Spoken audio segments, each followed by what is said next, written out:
The fourth year, particularly the fall semester of this final year in med school, can make or break you as a competitive applicant for a residency program. You might not get this advice for your med school, so stay tuned for a few minutes.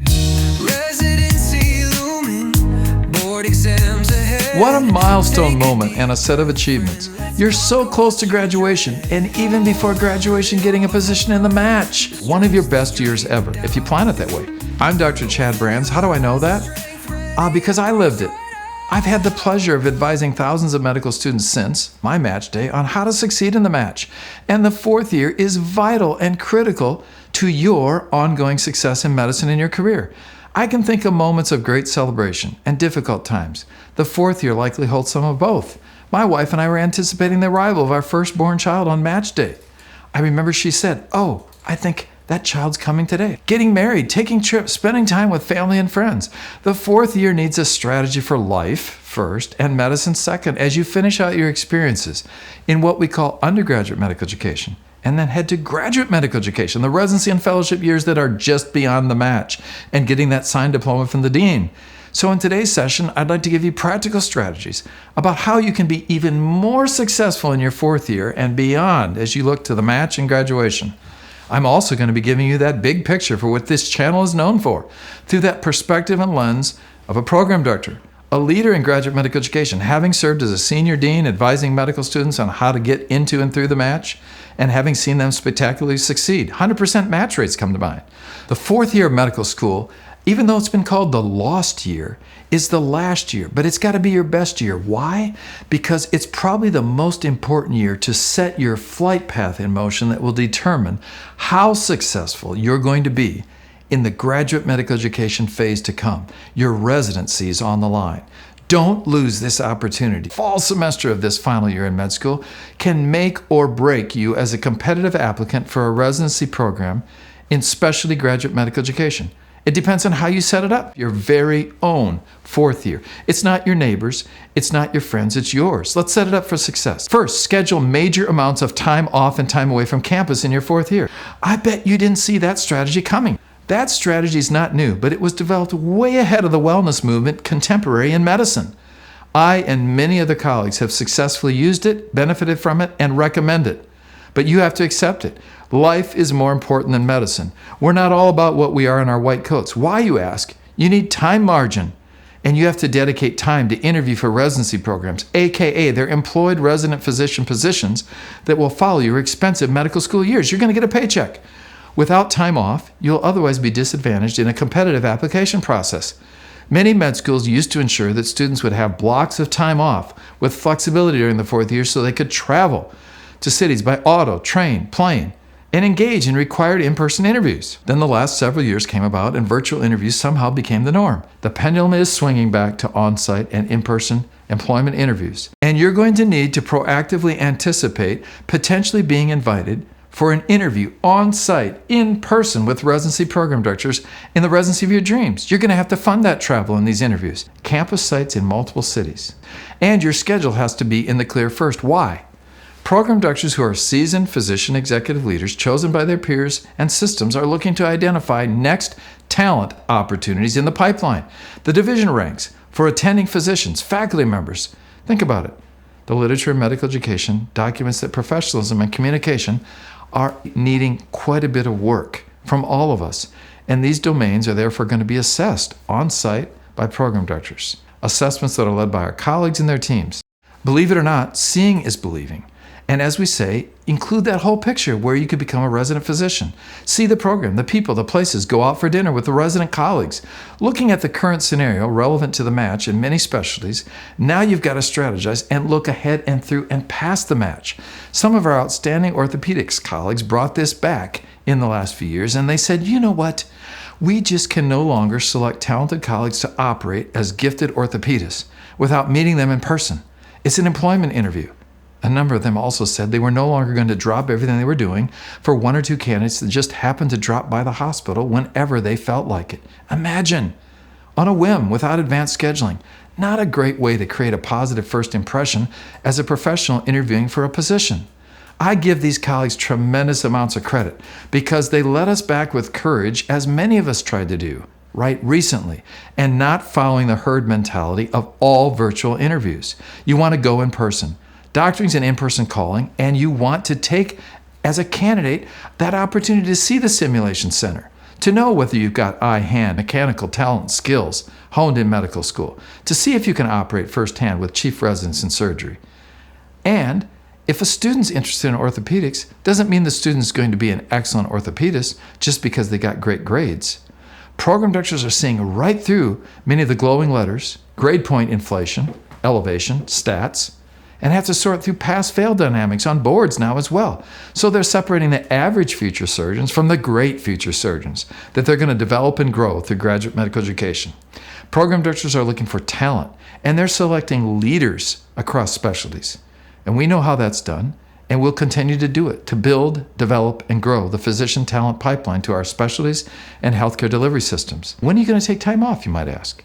Most interviews for residency programs start in October, ramp up in late October, continue to peak season in November, move to the holiday season, also concomitant with respiratory season, a really time of peak volume of patient care and difficult times in hospitals and settings, right? Doctors are busy, but you might be able to build in some holiday time with personal and family pursuits around this strategy of knowing that in that last quarter of the calendar year, right before the holidays, program directors are going to be interviewing increasingly in person and look to that future, plan for it. Program directors recognize that candidates in their own GME teams are going to be weary coming down that stretch of the holiday season. Doctors also like some time off with their families, right? It's respiratory season, flu, influenza-like illness, teams are taxed, doctors want a holiday break, and so most programs are not going to be interviewing between Christmas Eve and New Year's Eve, right? You want to be out celebrating and really rejuvenating, recharging, spending time with your families, just like attending physicians and program directors do. So, to plan ahead, balance it out, and be prepared to interview in person in that last quarter of the calendar year before the holidays.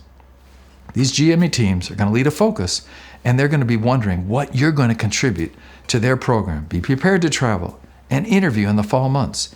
You'll do the same when you apply for fellowships, and more importantly, job interviews to come. You'd never take a position as an attending physician, right, without going and seeing the sites and meeting the people, understanding the culture, seeing the cath lab as a cardiologist, looking at the OR suites as a surgeon, right? It's a precursor to your future. That fourth year of medical school, I remember it well. I did follow the advice of wise faculty chairs and deans to say, set aside some time so that you can go interview. And that good group of colleagues wanted to keep me locally. But my wife and I, expecting a baby, wanted to stretch, and we wanted to get back to extended family. We visited a lot of programs and got to see them together. I can still see the lights of a shining city coming over the beautiful hills one evening, recognizing, wow, have never been here before. Went to the interview the next day, met great colleagues, and I decided that's where I want to be. You're going to have those opportunities, but guess what, team?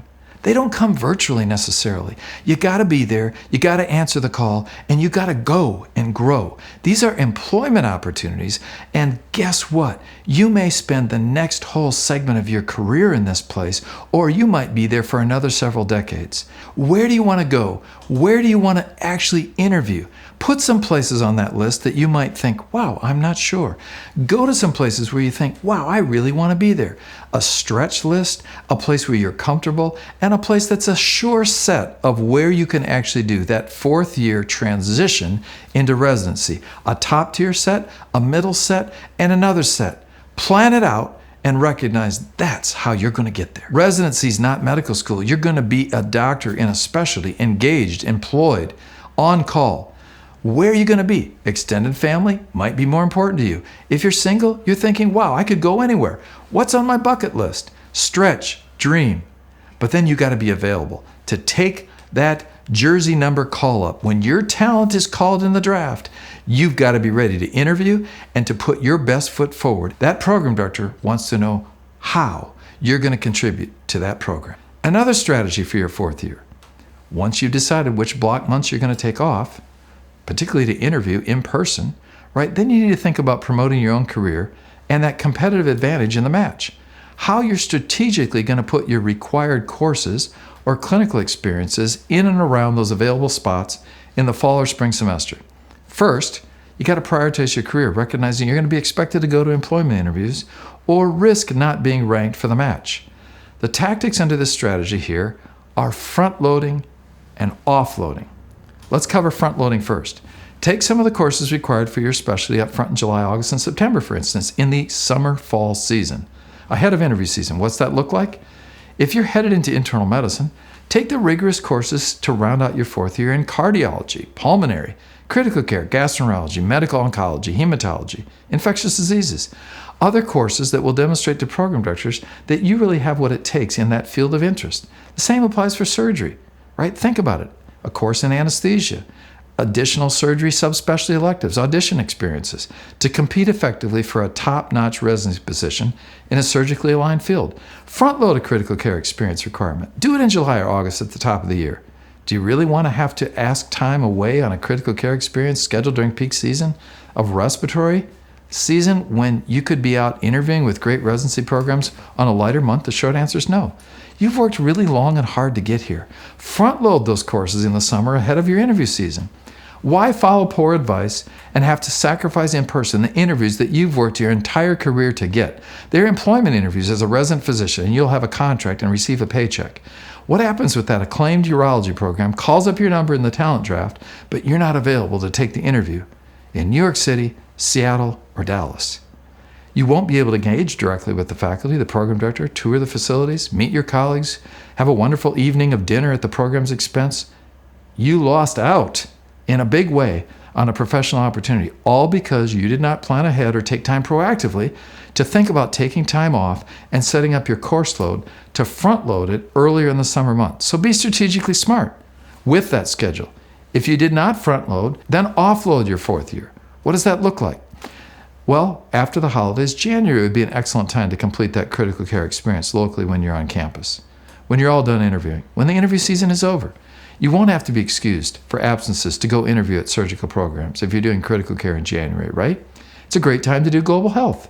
You're done interviewing, the season's over, your match list is completed, you can travel, and relative to what other students might perceive to be less important courses at your med school, those things called ethics, or geriatrics, or medical legal medicine, or whatever else might be rounding out your fourth year requirements, most fourth year students complain about these.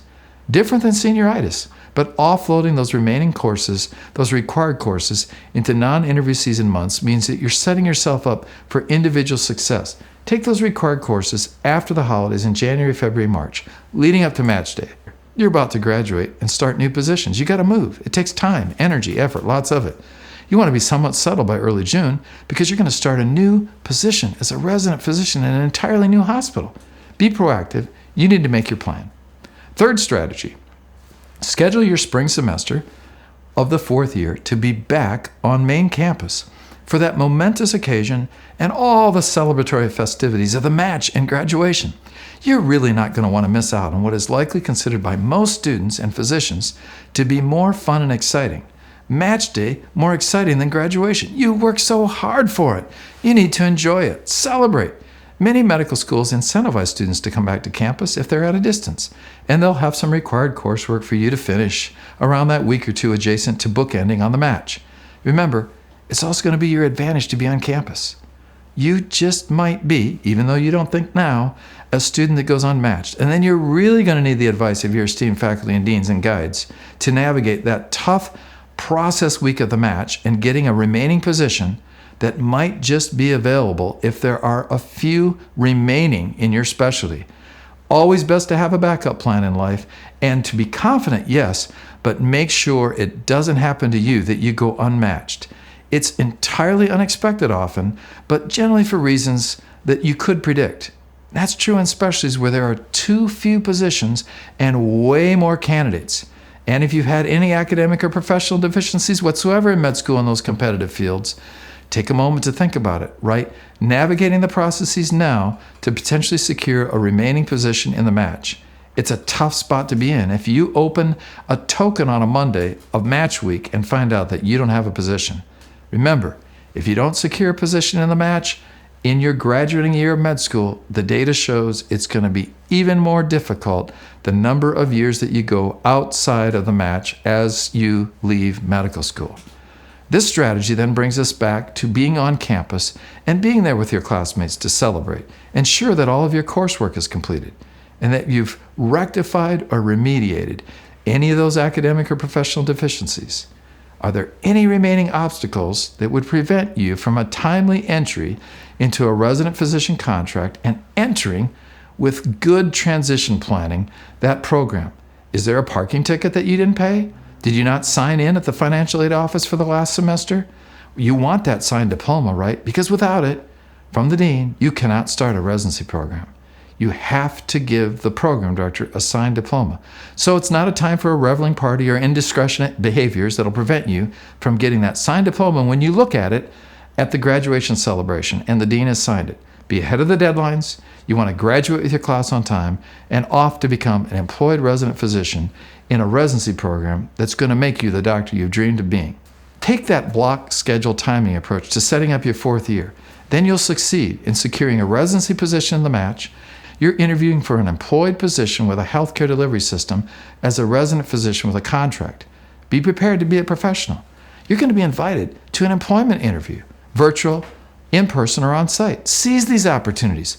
You need to be proactive, planning your schedule, and to be available during peak interview season. Then you'll be seen as a competitive candidate for a position in a program that's interviewing you for a position, and a lifelong learning opportunity in graduate medical education. To achieve those strategic objectives, front-load, offload your schedule strategically. Set up your entire 4th year in med school around your career plan to secure a residency position in the match. That 4th year of medical school literally and figuratively changed my horizons. It gave me a whole new perspective to the future of what I was going to do beyond medical school.